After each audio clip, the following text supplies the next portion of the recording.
किन्नर चुड़ैल। गोरखपुर नाम का एक गांव हुआ करता था। उस गांव में ज्यादा लोग नहीं रहते थे। उस गांव में एक गर्भवती विधवा औरत रहती थी। उस औरत का नाम कमला था। कमला अपने घर में अकेली रहती थी। उसके पति की सारी जायदाद उसके नाम हो गई थी, पर सभी गांव वाले उस औरत को मनहूस औरत समझा करते थे और सभी उससे नफरत किया करते थे। एक बार कमला राशन की दुकान पर खाने का सामान खरीदने जाती है। भैया जी, जरा 1 किलो दाल चावल देना। अरे हाय हाय हाय हाय हाय! अरे मनहूस औरत, मेरी दुकान में अपशुगन करवाने आ गई क्या? हैं? चल जा यहाँ से, मैं कुछ नहीं देने वाला हूँ तुझे। भाग भाग यहाँ से, चल जा निकल। भैया जी, ऐसा मत कहिए, मैं गर्भवती हूँ, मुझे खाने की बहुत जरूरत है, मुझे खाना दे दीजिए। दुकानदार कमला को वहां से धक्के मारकर भगा देता है। तभी कमला रोते रोते उस गांव के किन्नरों के इलाके में आ जाती है। गांव वाले किन्नरों को उसी इलाके में रखा करते थे, क्योंकि वो लोग किन्नरों को पसंद नहीं करते थे और उनके इलाके में रहने से मना करते थे। तो किन्नरों ने उसी गांव में अपना एक इलाका बना लिया था। जब किन्नर लोग देखते हैं कि एक गर्भवती महिला रोते रोते उनके इलाके में आ गई है, तो सारे किन्नर कमला के पास जाकर उसका हाल पूछने लगते हैं। क्या हुआ बहन, तुम्हारी गर्भवती अवस्था में इतनी बुरी हालत कैसे? तुम रो क्यों रही हो? तुम डरो मत, हम तुम्हें कोई नुकसान नहीं पहुंचाएंगे। तुम शांत होकर सब बताओ कि हुआ क्या है।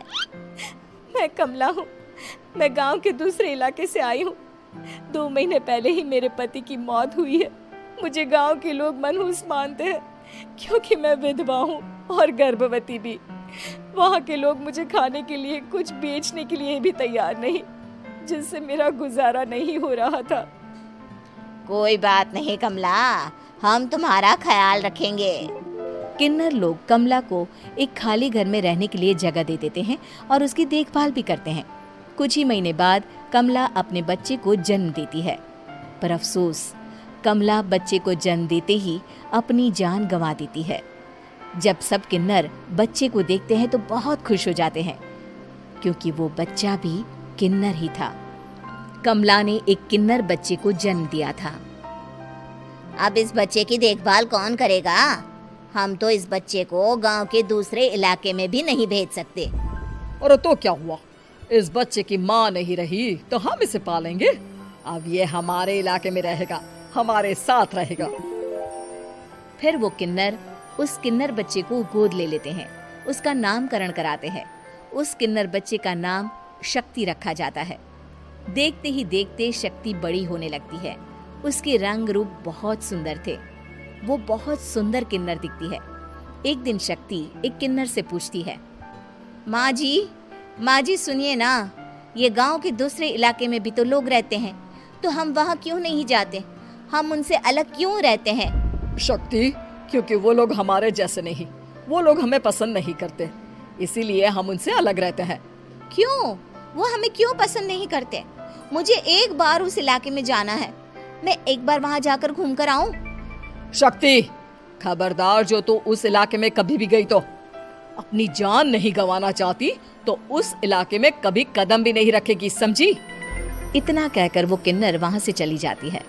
शक्ति उस किन्नर की बात सुनकर बहुत रोती है। माँ जी, ऐसा कैसे कह सकती हैं? उन्होंने इतनी सी बात के लिए मुझे इतना डांटा। अब तो मैं उस इलाके में जरूर जाऊंगी। फिर एक दिन शक्ति गांव के दूसरे इलाके में चुपके से जाती है। ये लोग तो हमारे जैसे ही इंसान हैं, तो ये हमसे नफरत क्यों करते हैं?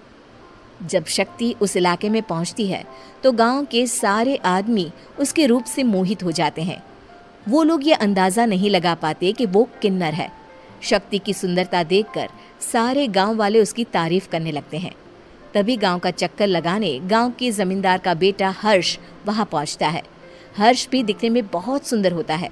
जब हर्ष ने शक्ति को देखा तो वो भी उससे मोहित हो गया, और जब शक्ति की नजर हर्ष पर पड़ी तो वो हर्ष को देखकर मोहित हो गई। आपको पहले कभी इस गांव में देखा नहीं। इस गांव में आप नए हैं क्या? जी नहीं, वो मैं बस। तभी शक्ति बोलते बोलते रुक जाती है और मन में सोचने लगती है, अगर मैंने इनको बता दिया कि मैं दूसरे इलाके से आई हूँ तो वो समझ जाएंगे कि मैं किन्नर हूँ, इसलिए मुझे इनसे झूठ ही बोलना पड़ेगा। शक्ति हर्ष को कहती है, जी हाँ, मैं इस गांव में नई आई हूँ, यहाँ अकेली रहती हूँ। वैसे आप कौन है? आप भी इसी गांव में रहते हैं? जी हाँ, मैं इस गांव के जमींदार का बेटा हूँ। आपको किसी भी चीज की जरूरत पड़े तो आप मुझे बता देना, मुझे अच्छा लगेगा। ऐसे ही शक्ति और हर्ष एक दूसरे से रोज मिलने लगते। वो दोनों अपने प्यार का इजहार करने एक दूसरे से मिलने जाते हैं। तभी शक्ति का पीछा करते करते एक किन्नर वहां आ जाती है। शक्ति, शक्ति, मैं तुमसे बहुत प्यार करता हूँ। मैं तुमसे शादी करना चाहता हूँ। क्या तुम मुझसे शादी करोगी? हाँ हर्ष, मैं तुमसे शादी करूंगी, पर मैं तुमको अपने बारे में एक सच्चाई बताना चाहती हूँ जो मैंने तुमसे छुपा कर रखी है। तभी उनके बीच में ही वो किन्नर आ जाती है। शक्ति, तेरी हिम्मत कैसे हुई ऐसा करने की? वो किन्नर शक्ति को खींचकर गांव के जमींदार के पास ले जाती है। हर्ष भी वहां शक्ति को बचाने के लिए पहुंच जाता है। जमींदार शक्ति और हर्ष के प्यार के बारे में सुनकर गुस्से में आ जाता है और शक्ति को गांव के बाहर निकालने की सजा देता है। शक्ति ये बात सहन नहीं कर पाती और कुएं में कूदकर अपनी जान दे देती है। जमींदार हर्ष की शादी गांव की एक लड़की से करवा देता है, पर हर्ष इस शादी से खुश नहीं होता। शक्ति अपना बदला लेने के लिए मरने के बाद किन्नर चुड़ैल बन जाती है। अब मैं इन गांव वालों को नहीं छोड़ूंगी, अब इनसे मैं अपने प्यार का बदला लूंगी। किन्नर चुड़ैल गांव वालों को परेशान करना शुरू कर देती है। एक बार वो रात को गांव के खेतों में पहुंच जाती है और वहां आग लगा देती है। सारी फसल जल के राख हो जाती है। जब एक आदमी रात को उठकर देखता है कि खेत में आग लग गई है तो वो वहां पहुंच जाता है। वो देखता है कि खेतों के बीचों बीच एक किन्नर चुड़ैल खड़ी है और वहां खड़े होकर ताली बजा रही है। गांव वाला किन्नर चुड़ैल को देखकर बेहोश हो जाता है। जब सुबह उस आदमी को होश आता है तो वो सीधा जमींदार के पास जाता है। अरे जमींदार साहब, अरे वो किन्नर चुड़ैल ने मेरी सारी फसल जला दी। अब मैं क्या करूंगा? क्या होगा मेरा? जमींदार चुड़ैल किन्नर का नाम सुनते ही सब कुछ समझ जाता है। अब वो बहुत डर जाता है। उसी रात को जब जमींदार डर के मारे अपने कमरे में सो नहीं पाता, तभी वहां अचानक से किन्नर चुड़ैल आ जाती है। किन्नर चुड़ैल जोर जोर से जमींदार के आगे खड़ी होकर हंसने लगती है और ताली बजाने लगती है। जमींदार उस डरावनी किन्नर चुड़ैल को देखकर बहुत डर जाता है। तूने मेरे साथ बहुत बुरा किया, अब मैं तुझे जान से मार दूंगी। नहीं नहीं नहीं नहीं नहीं, मुझे माफ कर दो, मुझे मत मारो। मैं कभी ऐसा दोबारा नहीं करूंगा। अब तुम जो बोलोगी वही मैं करूंगा। ठीक है, मैं चाहती हूँ कि किन्नर इलाका गांव के इलाके से जुड़े और गांव का कोई भी आदमी किन्नर समाज से द्वेष ना करे, उससे नफरत ना करे, नहीं तो मैं सारे गांव को मार दूंगी। और तुम गांव में एक नया कानून बनाओ कि अगर किसी ने भी किन्नर समाज को हानि पहुंचाने की कोशिश भी करी या इनसे भेदभाव करने की भी कोशिश करी तो उनको कड़ी से कड़ी सजा मिलेगी।